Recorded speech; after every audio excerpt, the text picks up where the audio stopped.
अरे बहू रानी तो सारा सारा दिन कमरे में बंद रहती है, कोई काम भी नहीं। मैं तो बोर हो जाती हूँ, क्या करूँ। तभी मीना की सहेली रीना उससे मिलने आती है। अरे मेरे घर का भी यही हाल है, बेटा ऑफिस और बहू कमरे में बंद, समय काटे नहीं कटता। लेकिन अब सच मानो तो वक्त ही नहीं है कि वक्त से रोटी भी खा लूं। अरे बहन, मुझे भी बता दे कौन सा जादू चलाया है। मैं भी अब जिंदगी के बचे कुचे दिन आराम से काट लूं। दीवारें देख देख कर तो बोर हो गई हूं मैं। रीना मीना को एक स्मार्टफोन देती है। ये ले, ये है वो छड़ी जो जादू करती है। इसमें मैंने तेरा फेसबुक अकाउंट भी बनाया है, एंजल प्रिया के नाम से। बस अब यहाँ दोस्त बना और सबसे बातें कर। सास को पहले तो उतना समझ नहीं आता है, लेकिन धीरे धीरे वो उसकी आदत डाल लेती है। माँ जी जल्दी से खाना खा लीजिए, मुझे थोड़ा काम है। अरे तू जा, मैं खा लूंगी, अभी वक्त नहीं है। और सासू माँ मोबाइल में मुंह गड़ाए जवाब दे देती है। बहू समझ ही नहीं पाती और वहां से कमरे में चली जाती है। अचानक सास को किसी प्यारी पिंकी की फ्रेंड रिक्वेस्ट आती है। अरे वाह, ये तो कोई प्यारी सी लड़की लगती है, बात करती हूँ। सास फ्रेंड रिक्वेस्ट अपनाकर बात करने लगती है। अब क्या था, सास सारा दिन उस सहेली से बात करती, अपनी कहती उसकी सुनती। एक दिन सास फोन पर ही सरगड़ाए, अरे बहू जरा मंदिर के लिए थाली सजा दे, आज कीर्तन है।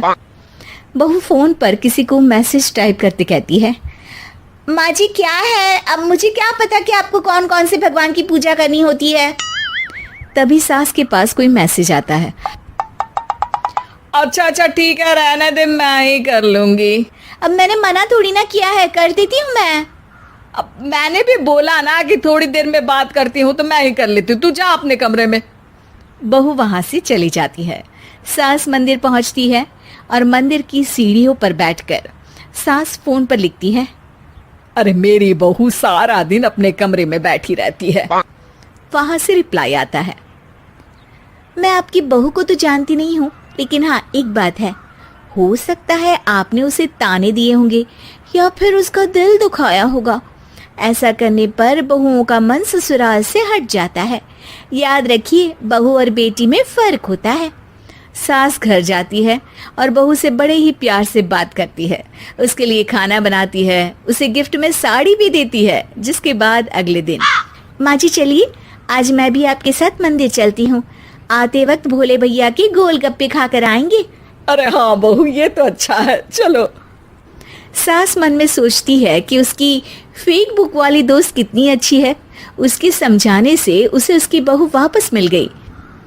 वो बहू को अपनी दोस्त के बारे में बताने का सोचती है, लेकिन फिर चुप हो जाती है। बहू फोन पर टाइप करती है, मेरी सास मुझे नौकरानी समझती है, एक गिलास पानी तक खुद नहीं लेती। मन तो करता है कि बोल दूं, मैं बहू हूँ, कोई नौकरानी नहीं। वहां से रिप्लाई आता है, देखो तुम्हारी सास को तो मैं भी नहीं जानती, लेकिन वो बुजुर्ग होंगी, पूरा जीवन उन्होंने घर गृहस्थी चूल्हा चौका में निकाल दिया। और फिर तुम ये भी मत भूलो कि जिस पति पर तुमको इतना गर्व है, उसे भी शिक्षा उन्होंने ही दी है। तो जिसने तुम्हें इतना दिया, क्या तुम उनकी थोड़ी सी सेवा नहीं कर सकती। बहू भी अगले दिन से सास का सारा काम करती, उनके पैर दबाती, उनका ख्याल रखती, उनके साथ घूमने जाती। एक दिन सास, बहू ये लो मेरा हीरे का हार।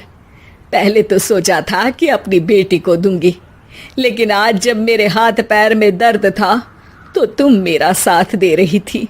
समय पर खाना पानी देकर तुमने ही मेरा बुढ़ापे में साथ दिया। उसके हिस्से का बहुत कुछ मैं उसे दे चुकी हूँ, लेकिन ये अब तेरा। बहू तो ये देखकर खुशी से उछली जाती है। वो सास को गले लगाकर कहती है, माँ जी आप सच में बहुत अच्छी है।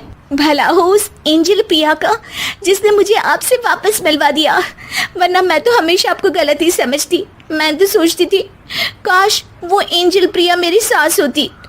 क्या नाम लिया बहू? एंजल प्रिया तेरी फेक बुक फ्रेंड है? हाँ माँ जी, वो बहुत अच्छी है। उन्होंने ही मुझे बताया कि सास की कीमत क्या होती है। अरे बहू, कहीं तू प्यारी पिंकी तो नहीं? जी माँ जी, मैं ही हूँ प्यारी पिंकी। क्यों? सास बहू को गले लगाकर कहती है। मैं भी यही सोचती थी कि काश प्यारी पिंकी मेरी बहू होती। शुक्रिया बहू। सासू माँ, शुक्रिया तो हम दोनों को फेसबुक और सोशल मीडिया का करना चाहिए, जिसने हम दोनों को एक दूसरे से दिल से मिला दिया। अब तक दोनों को समझ आ गया था कि जो खुशी वो बाहर ढूंढ रहे थे, सच में तो वो उनके घर में ही थी।